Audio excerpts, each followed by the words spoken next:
कहा था ना, राजा राजा होता है, क्योंकि राजा को खुद के शौक पूरा करने के लिए पॉलिटिक्स में आके करप्शन नहीं करना पड़ता है, उसके पास पहले से ही सब कुछ होता है। पॉलिटिक्स में आके करप्शन वही करते हैं जिनके पास कुछ नहीं होता है, उन्होंने कुछ नहीं देखा होता है, जिनके पास ना ही जमीर होता है, ना ही जमीन होता है और ना ही जायदाद होता है। क्या बोलूं विजय थालापति के बारे में, जो कुरूर में भगदड़ मचा था, 32 लोगों की जान गई थी। उनकी फैमिली से इन्होंने कहा कि तुम्हारे पूरे जीवन भर की रेस्पॉन्सिबिलिटी मैं लेता हूं। 32 को 10 लाख का कंपनसेशन और सरकारी नौकरी दी गई। हमारे देश का जो बेस है वो फार्मर्स होते हैं। फार्मर्स को खुला बोला कि आपने जो भी लोन लिया है, अगर आप नहीं चुका पा रहे हो तो आपको आत्महत्या करने की जरूरत नहीं है, कोई भी आपके पास वसूली करने नहीं आएगा, आपका लोन वेव कर दिया जाएगा, माफ कर दिया जाएगा। महीने का 200 यूनिट की इलेक्ट्रिसिटी आपको दी जाएगी। करप्शन रोकने के लिए एक पोर्टल लॉन्च किया, वैत्री पोर्टल।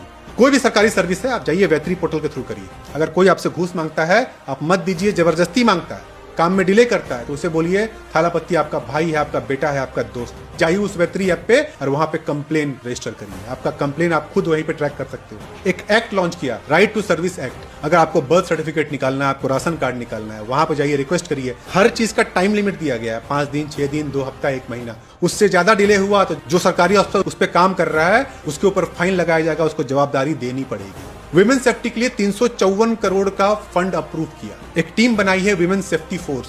दिन हो या रात हो, हर एक नक्खड़ पे, हर एक अंधेरी गली पे, हर एक बस चौराहे पे, हर एक ट्रेन स्टेशन पे पुलिस पेट्रोलिंग करेगी।